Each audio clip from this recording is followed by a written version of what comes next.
Lauren Merck for inviting us into their home tonight for a special tour of their ethereal collection of works of art by light and space artists. George Frederick Mead Merck is a trustee of the Smithsonian's Archives of American Art, and he has been extraordinarily generous with his time and leadership on many fronts, but particularly as the chair of our gala planning committee. George will be in conversation with Matthew Sims, who is the Gerald and Bente Buck West Coast collector for the archives. Matthew earned his PhD in art history from Harvard University. He's a professor of art history at California State University, Long Beach. His scholarship focuses on California light and space art. His major publications include a monograph on Robert Irwin with Yale University Press, and he is now finishing a book on Helen Pastian, which is forthcoming with Yale. Matthew joins us tonight from Southern California, the land of light and space. And now I want to turn it over to George. Hi, everyone. I'm so glad you guys got to make it. Thank you, everybody, for making the time. We couldn't be more excited to show you a little bit of our collection down here. So we'll get started since we don't have all the time in the world. We also wanted to give you a little bit of an overview, not just of the art, but how we live with the art. So Lauren, my wife, is actually handling all the filming right now. So we'll give her a silent little round of applause later. And we're going to try to give you a sense of scale and a sense of how to live without feeling like you're living in a gallery, living amongst quality works without feeling like you're living in a gallery. So the one thing that I will say is I apologize. This is one of the few cloudy days we've had in the last 2 weeks. Normally at this time we have sun beaming in from the west during sunset, but we're going to try and keep our fingers crossed, hope that that starts happening through the tour. But we're going to start the tour with this beautiful Ron Cooper bar. Ron Cooper is a really interesting figure in light and space. He's often overlooked. He's a bit of an enigma in light and space. He's often referenced in different group shows. Everyone from Bob Irwin to Larry Bell to Peteralexander has worked with Ron Cooper. He is extremely talented with layering polyester lacquers, which is what he's done with this bar. It's difficult to see, but you can kind of see the gradient transition from blue to gray. In the early morning when the light's shining through our windows, it's a bright blue. And then in the afternoon, it transitions to a seafoam gray, which are both obviously analogous with the sea. And all of this work is always harkening back to surf culture and beach culture, where they all lived in Southern California, Venice Beach, La Cienega Boulevard, most of them, which technically means the swamp, just so people know. But if we move back, most artworks in light and space, we try to give a lot of negative space around them so that they can be highlighted and not overlap on each other. This Larry Bell light knot is a great example of a really strong example that you don't want to overload. And I know it's right next to the bar, but they work so well synergetically, and they have a great conversation when that light is beaming in. Another amazing thing about these light knots that Larry made, they're intertwined films that he's actually knotted and then hung with a leader, like a fishing line, and they have a kinetic element, which is pretty cool. So when the AC starts to go, if there's a little breeze, I'll try to do this carefully, it will spin. And when it spins, it starts to react and reflect in a different way. I mean, they're always trying to incorporate light as not just an element, but the medium they're working with. Light is the paint. There is no pigment. There is no actual paint. It's all light interacting with the elements that they've chosen. So in our little breakfast area, we have Ron and Larry every morning, which is kind of fun. So, and as we move back, this is, will you scoot back a little bit, Lauren? Anoka Farouke, who's a fantastic younger artist she is over at Yale, the Yale Visual Arts Department, and obviously influenced by traditional light and space, but definitely not in that vein of the 60s, 70s Southern California artists, but you can tell that it's all focused on optics and optical illusion, manipulation of optics, which is a lot which is one of the big focuses from the beginning of Light and Space. So as we turn and move out of the kitchen, Wow. it's pretty hard to deny Tony DeLapp here, which we're going to come back to. I'm not going to disregard this. It's an amazing work, but we're going to actually shift your focus to keep with Light and Space over here to one of my favorite works by probably personally my favorite artist in Light and Space, Peteralexander. Peter, the way he would write about his work and the way he would create analogies to physical interactions with light. This work itself, he said, is supposed to represent a wave, the way that every young Southern California surfer is introduced to light. As you're paddling out, you see a wave come to a precipice where light completely transforms and goes through it. And what's great about works like this is it can completely change when light opens up behind it. So the gradient from green to dark green to black is highlighted when the light comes through. Obviously, the morning is the peak period, and then it starts to get a little bit downgraded as the light starts to dwindle. But it's a very impressive piece. You can feel the energy of the wave.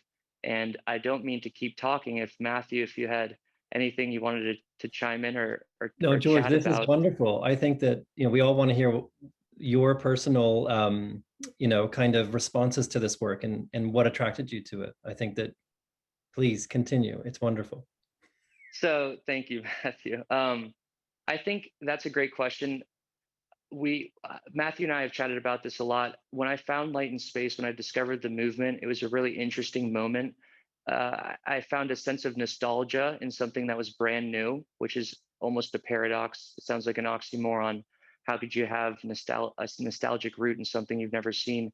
But the elements and the materials that they used to create these sculptures, which were prior to their usage of them, they were only for war efforts. In the 1960s, they were released to the public. These are the same materials that are used to shape surfboards, fishing rods, pretty much everything I spent every single day of my life using down here in South Florida, which for a long time was kind of, it was completely assimilated and it was consistent with Southern California. East Coast was looked at as a darker, more intense and mature form of art, with abstract expressionism being at its height when they were creating these works. And I have to say that what attracts me to this type of minimalism is the materials used and the technical precision required to create each piece. A lot of minimalist works are, unfortunately, when you look at one, say a Donald Judd, it might be all one color, an orange wood block, cadmium red. A lot of people think, oh, well, I could make that, or my 9-year-old could make that, but these pieces are minimalist. They're only one color, and that common notion is replaced with, how did he make that? Which is so much more enjoyable, in my opinion. But I do want to keep moving. Yes. Can I ask you a question about, because you're about to show us a couple another piece by Peteralexander. There are quite significant differences between his use of materials, for instance, cast polyester resin versus what I think you're about to show us, which is an entirely different, or another material, which creates different kinds of aesthetic qualities. So that there's a range. I'm sorry to preempt what you're saying, but I think you're about to show us another Peteralexander, are you not? Oh, yes, 100%. Matthew's dead on the mark. This one's probably a better example of Peter leaning towards finish fetish and a perfection element, which is another movement in Southern Californian art, where there's a lot more attention to detail and no imperfection whatsoever. But Peter wasn't about that. Peter saw a lot of beauty in imperfection. So if we turn and we focus on Peter's blue drip, it's a very different quality work. It almost looks like sea foam passing up over a sandbar. And I think that's what's the most consistent factor amongst his entire portfolio of work, is that it's a feeling that he was trying to elicit. And it wasn't so much the material he was using to elicit that feeling, it was creating creating a sense of air, foam, sea, and flow. That's what he was always interested in. So I found Peter's work to be, in my opinion, just the most amazingly gravitational. They're almost like, I want to say, Jolly Ranchers. If you look at them for too long, you want to just grab one and just hold it. It's so beautiful and shiny. The Can you see gradient the too. edge? Can you show us the So, edge? That edge is so amazing. It's hard for us to see. so if you bring it a little closer, Lauren, here's a good example of Peter not being a perfectionist. A finish fetish artist would never have left an edge broken like this. When Peter was asked about that, he said, "Have you ever seen a perfect wave break?" Nice. So that's a great, that's the kind of individual he was. And I really, unfortunately, we lost Peter last August. So he was an incredible talent, and I think he had a vision, and he also had a great relationship with Helen, who I know, Matthews, that's one of your favorites. But we're gonna keep moving because I have my eye on the clock. Oh, so I'm sorry. Someone said, "What's the medium?"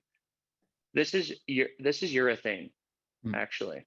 So urethane is a form of polyester and plexi, as Matthew will say, isn't it? It's a type of plastic that It's a it came a slightly little different, slightly different concoction, but yeah, it's from the same elements, but it's less toxic, A. B, it allows different kinds of qualities. You have a nice matte finish on that, which creates this glow, which of course the other piece with its high gloss finish creates a nice contrast, a nice difference. But you feel as though there's color embedded in that piece, and behind that that satin kind of finish there. That's quite striking. You can get that with that urethane. Absolutely. I think that Peter was a master of manipulating multiple different resins and different casts. And, some guys focused on one like Dwayne, and we'll get to him in a little bit. But Peter's work is truly remarkable. That was a great comment, Matthew. I think it's important to note that the foaminess and the lack of clarity is completely intentional. That's a part of this work. The last one, like Matthew said, is transparent because it was supposed to be. That was what he was representing. So for someone like that to be so multifaceted, that's another great reason to just follow an artist like this. So we're going to slowly pan. And this piece is our latest addition to the house, to this home, and it's not traditional light and space. However, John McLaughlin, who created this, was arguably one of the biggest influences and predecessors to the light and space movement.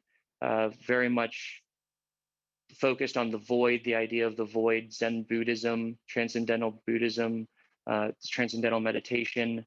And you can clearly see the aesthetic influence that works like this had on works by Mary Corse, which we'll go to right now. Mary Corse was one of the few women that were associated with the light and space movement. She isn't truly light and space the way Helen Pashkin is, but she was light and space-esque, and she focused on painting light, which is a different goal than a lot of these other individuals. They were branching out into standalone sculpture and into new materials, and like Craig Kaufman and like Peter. Mary was very interested in using new materials, but in painting.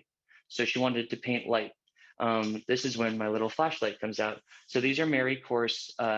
These are actually a set of prints by Pace. So thank you, Pace. We love you. And these were her first set of prints that she included her glass micro beads in. So if you can, microspheres, my fault, Matthew. I know you're going to correct me. So if we come in closer, you can actually see the shimmer of the piece, which is beautiful. So it's great. You can really see McLaughlin's influence in terms of the void, but she took that and she elevated it to a new level. She really injected her own voice into it. And Southern California, you can see that these definitely evoke sailing flags. Anyone can see that that's ever been out in the water. Sorry, we're moving. And please do let me know if we start to cut out. This is the furthest room. If there's any questions about the Mary courseworks, we're gonna come right back.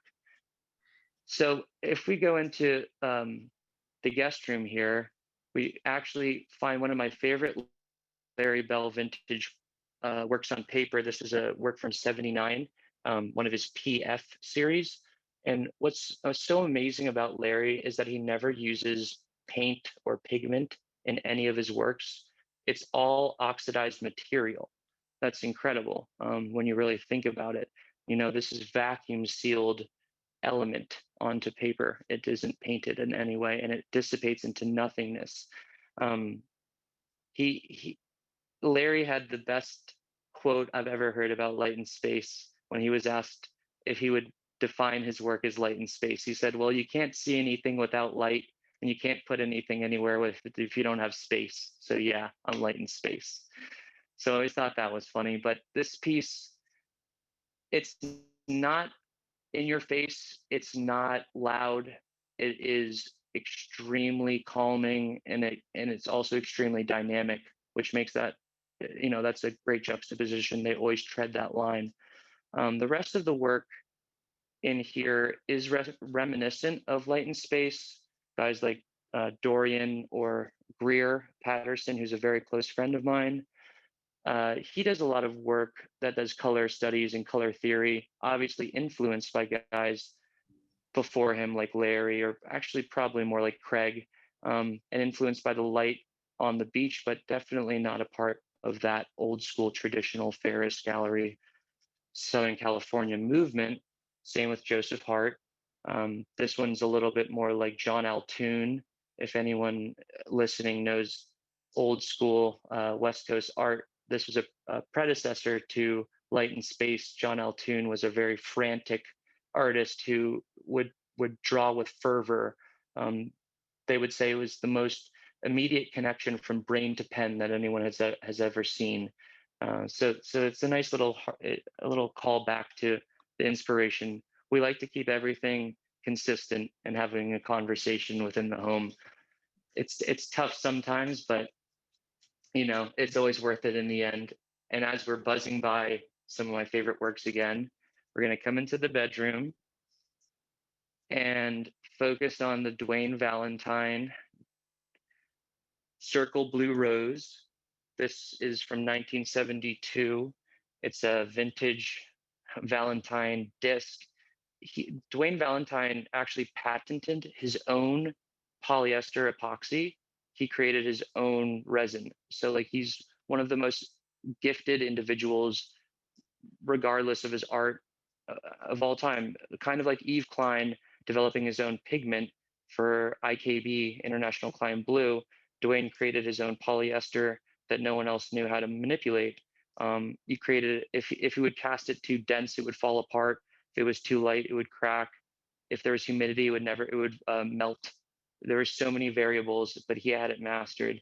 And a great note about this is it's the exact same transient gradient that we have with our sunsets here in South Florida in Palm Beach on a nightly basis. It really transitions from pink to blue, and this piece is very special to myself and to Lauren. So I think this might be number one or number two in the house. And we've kept both of the windows shut just because of this awkward lighting, which will take away from the piece. Normally, as Matthew would definitely back me up on this, normally all of these works want to incorporate UV rays. Light is the most important aspect. It's just kind of funny right now, we're not getting a lot of it. So I'm trying to show the pigment of the piece. But also, George, you're dealing with the camera and how the camera, you know, shuts down if there's too much light. You're seeing so much more detail in front of that piece than we can see, and that actually does bring an issue up, and that is that, you know, living amongst these pieces is the way to see them, you know, and seeing them in reproduction as we are now is I mean, it's a huge treat to get to do that, but ultimately being in their presence is really what it's all about. I love that you mentioned that, Matthew. I think that almost touches on the point of what's going on currently in the art market with NFTs, which we won't get into for the crowd. But proximity and access in art is that's what owning something is. That's what ownership is: having access and proximity, being able to view it and eliciting, having that emotional reaction. It's very true. It's a tough time to be collecting light and space. You can't go to artist studios. You can't see the way that these things start to change with the light changing. Helen Pashkin has a great quote that she was influenced by tide pools when she was young. That was her first time seeing light as a tangible thing. She'd dip her finger into it and see how the ripples affected the bottom of the sand, and that light could change. You can't do that with the JPEG. You just Right. can't, and it's impossible to understand the beauty until. So everyone that's on here, get down to Florida. We'll have a big old party, and it'll be super fun. And I'm sorry that it seems like I'm running through this. I'm trying to be both really fun and like my normal self, but professional. Uh, this is a Charles Hinman. Charles Hinman is not a member of Light and Space. In fact, he worked out of Syracuse, New York. But the aesthetic of the piece to me is very airy. Liza mentioned earlier that our collection is very ethereal. I would agree. I think this adds to that. And I think too often people get pigeonholed by the focus of their collection and don't want to open up to other works that could work, that can exist cohesively with what they already own, without having to follow the checkbox of every artist from their movement. Um, Obviously, this isn't Light and Space, but I think it translates well. And then we're about to go to my favorite piece, so personal favorite piece right now. Drum roll, please. This is Peteralexander's Violet Puff. It's an amazing work, just because I think it really embodies all of the elements of light and space. It's mesmerizing. It's confusing. It takes an incredible amount of technical talent to create something like this. The transition from pigment into nothingness is so perfect that when the light hits it, the edges don't create a shadow. The UV rays go right through it, and a shadow is created about a ½ inch in. It will always throw off your eye. I have never had someone come over and look at this and not be either confused or just blown away, which both are great. I think the old line is art is supposed to comfort the disturbed and disturb the comfortable. So that's what this piece does. And what I try to show people, because it is so hard to grasp, is that it's really just a very thin contact lens. And for anyone who's curious, this is also urethane. There you can see the thinness of it. I mean, to be able to mold and to handle something that fragile is unbelievable.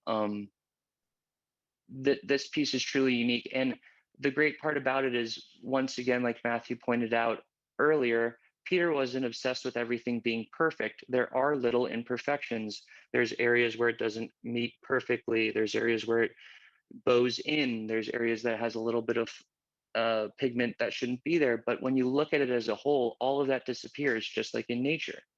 So I find that to be a kind of a unique perspective within the movement. So often you find that these artists were obsessed with perfection. Robert Irwin was obsessed with perfection. Larry Bell is obsessed with perfection. James Turrell, in a sense, is. Peter was not so much. He was kind of a freeform guy, more of a skateboarder amongst surfers kind of thing, which is cool. But let's keep going. Our room only has 3 works in it, but I think that's all it needs. So unless anyone has a recommendation, we're open to that. So I promised we'd go back to Tony DeLapp because this piece is so beautiful. If you go over there. Tony's also, once again, not Light and Space. I know we're transitioning in and out of the movement, but most of these guys, including him, were Southern Californian artists that were kind of coming up in a similar time. He's more hard edge, but this warping of this wood, it really just harkens surfboard shaping. You can't deny that. And the element of this piece that I love so much is when most people see it, they ask me the same question: is this a painting or a sculpture? Well, that's a great question, because that's, I think, what Tony was trying to do here. That doesn't matter. That's what he would say, I think. And the feeling that it's almost like beach break, right? That it's almost like the wave coming in and breaking on the sand, the same way that Peteralexander's drip looks like it's coming over a sandbar, high tide over a sandbar. This looks like a breaking wave. All these elements kind of working together, despite them not being part of the exact same group. They have such a similar narrative that it works cohesively. And I think that's what we've been trying to build, is an ecosystem of, works that have a conversation that really that most people might not think that they would work well together at first, and they wouldn't think there would be much consistency amongst the group. But if you take a step back and you look at it as a whole, it flows very well. And more times than not, a wave is not perfect, like Peter would say, and you kind of have to just do a little turn around. Okay, so this seems a little off. Oh, but it actually pulls all together at the end. Okay, so I went off beat a little bit with Tony, but we're going to turn. And these are two of my favorite vintage works by Laddie John Dill. They're vintage light sentences. This one's from 68 and this one's from 69. Both of them contain argon and mercury, so no one can run into them because that would be very dangerous. Laddie's an often overlooked member of Light and Space. He's kind of second generation. I believe, and Matthew will correct me if I'm wrong, I believe he studied underneath Robert Irwin, or maybe Robert wasn't teaching. Someone was teaching at Pasadena, and Laddie John Dill was studying underneath them. But he's a phenomenally talented artist, as is his brother. They work with different. It's not neon. That's the number one thing. Most people, when they see these, they think of Dan Flavin, and they immediately associate it with neon. It's not. It's argon, which is a different chemical composition. It has a different glow. It's fluorescent. Just to interject, George, I don't actually know with whom Laddie studied. That's a very good question. Have to go check on that. But I'm just blown away by this whole setup you have here. It's just amazing. And in terms of the Tony DeLapp, I didn't want to interrupt you, but I think you're absolutely right to say that there is a connection here. These people knew each other. They hung out with each other. They were in competition with each other in some ways, so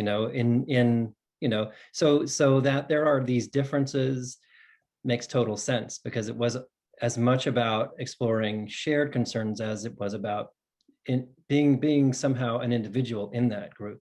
Tony's interest in edges, in somehow warping, like you were saying, or bending that wood in ways that are counterintuitive somehow.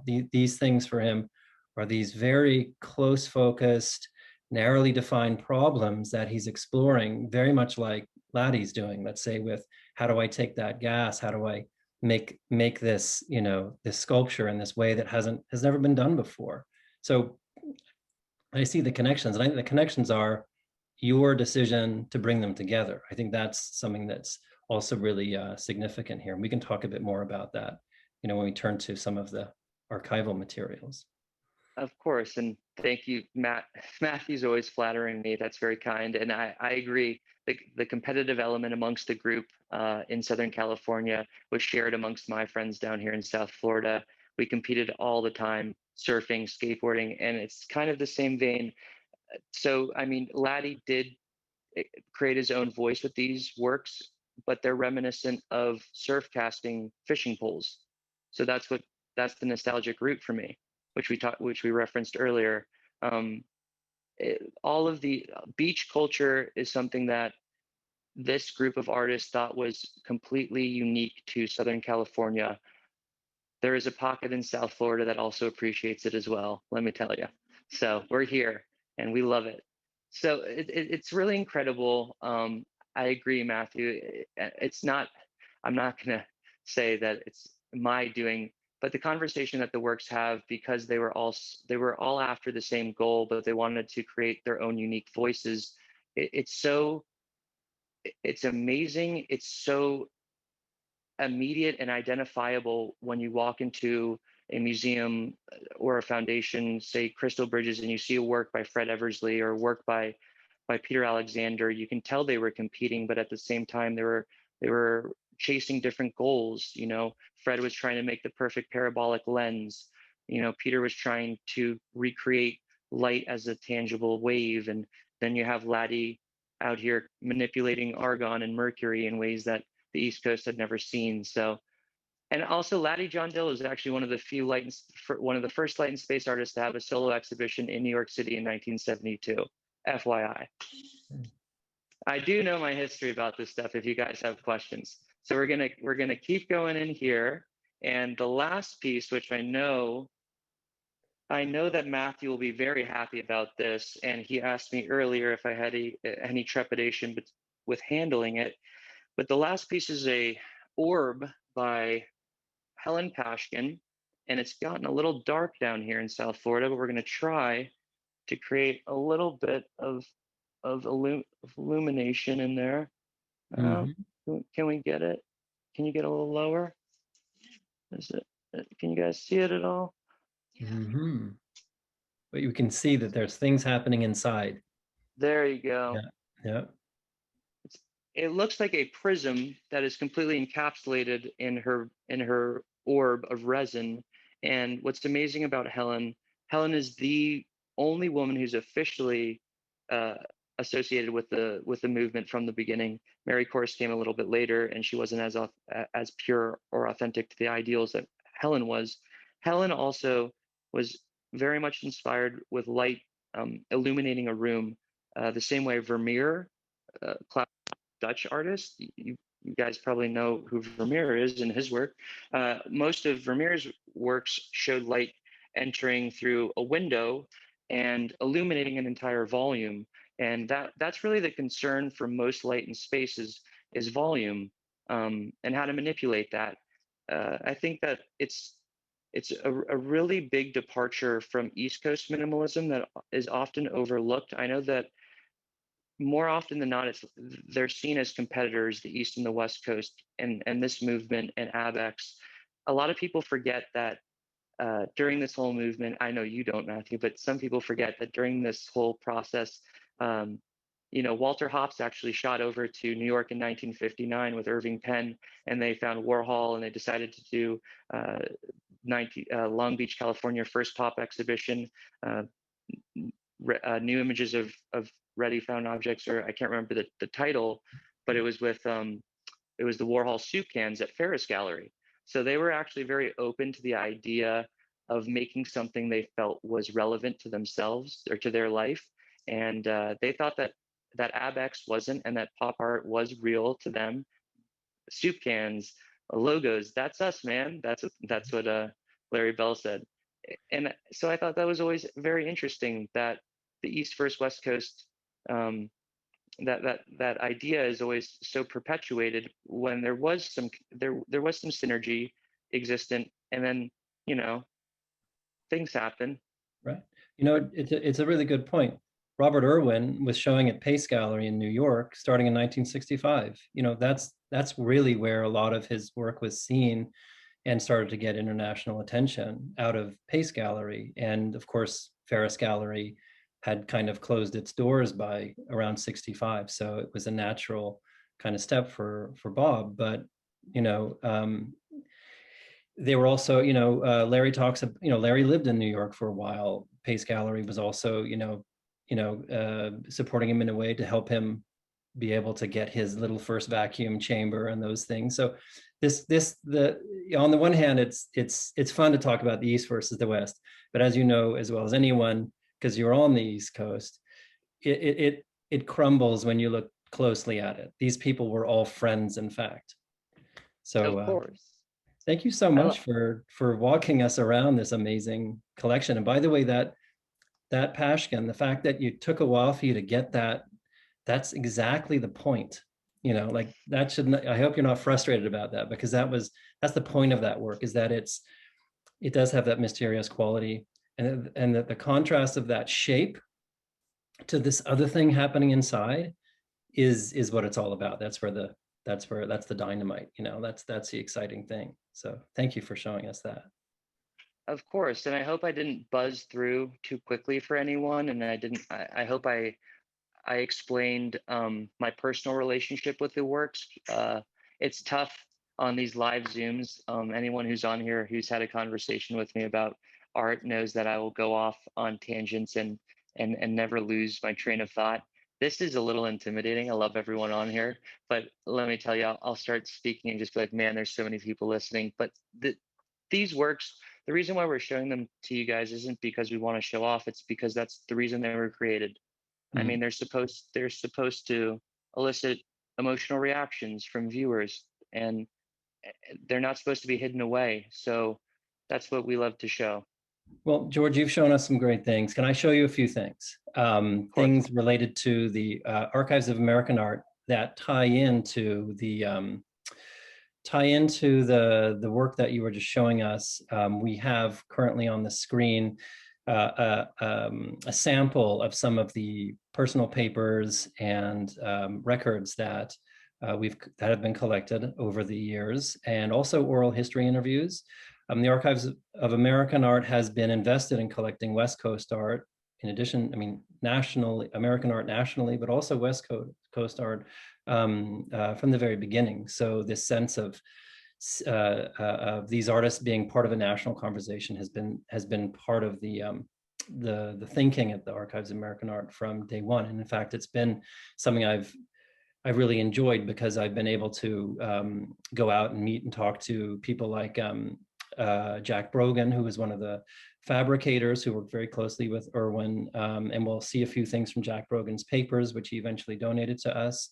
But what we're seeing right here are images from Steve Kahn's papers, and Steve Kahn became a friend of mine towards the end of his life. And in conversations, despite the fact that a photographer donating his images to the Archives of American Art is not necessarily an obvious thing, we talked quite a bit about it, talked about the historical value of these photographs he made in 1971.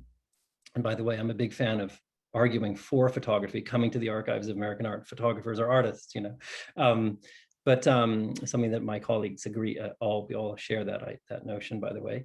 But these photographs, all made in 1971, of the artists in their studios. So here's Irwin now in his studio, and then Craig Kaufman, who's next, I think, in the refused. He didn't want to be in his studio. He says, "Let's go for a walk," and it was a rainy day, so he took pictures of Craig Kaufman and of his reflection. And then I think there may be one last photograph here, but that's right, Larry Bell in his studio with that massive vacuum chamber in the back, which he'd had that for a couple of years at this point. It was delivered in 69, I think, to his studio on Market Street. But this is an amazing time capsule, these photographs, and they're so important for researchers to be able to see this kind of stuff, so that in addition to experiencing the art, they can get a sense of who these people were, and that these things can be preserved and made available to people going forward. We also have the papers of, let's see the next slide if possible, of the Market Street program, which is a really wonderful but little known set of papers. This was also from 1971. Robert Irwin and his student, Josh Young, got together and said, look, there's got to be another way to get some shows together, not just have museums or art galleries kind of deciding who gets to show. So they sent out questionnaires to as many people as they could find in the Los Angeles Bay sort of basin area. And they were all asked to say, basically say, who would you like to be in a group exhibition with? And so we have the responses by, for instance, Peteralexander. It looks like he doesn't put anybody that he wants to be in a group show with. And yet he lists a lot of his friends as people that they should send the questionnaire off to, including Judy Chicago, Joe Good, others you can see. If you go to the next slide, you'll see the Helen Pashkins, and there's two that she filled out, but on the one on the right, you can see that Peteralexander, Laddie, Dill, Robert Irwin, Mary Corse are artists that she, said that she'd like to be in a show with in 1971. And a point that Sarah made, kind of very brilliant point when we were kind of talking about how we were going to proceed today, is that, hey, look, you've brought these artists together in a way, some of these artists in a way that Helen already talked about, kind of wanting to be in that kind of company. So bravo. So, and you're always complimenting me too. So it goes both ways. All right. So next one, if we could look at the next one, this is Ron Cooper. who on the left, you can see he wanted to be in a show with Chuck Arnaldi, Larry Bell, and Terrell Irwin and others. So it's kind of interesting to get a sense of their idea about community at that time in 71. And so these papers are very useful for that. And then finally, Jack Brogan's papers, if you just turn to those. Jack Brogan, who, you know, without Jack, much of this art, he's kind of this unsung hero. He's more sung these days, but he was kind of behind the scenes. Helen Pashkin went to him to work with on her cast polyester discs that she was doing, and you can see one behind her. She's flanked by two of the other artists who were in the Caltech Artist in Residence program in 71, and her mission for that was to create these discs with these hovering elements inside. You can just see a kind of square behind her head that disc is missing now. It's gone. It was stolen from the show, actually.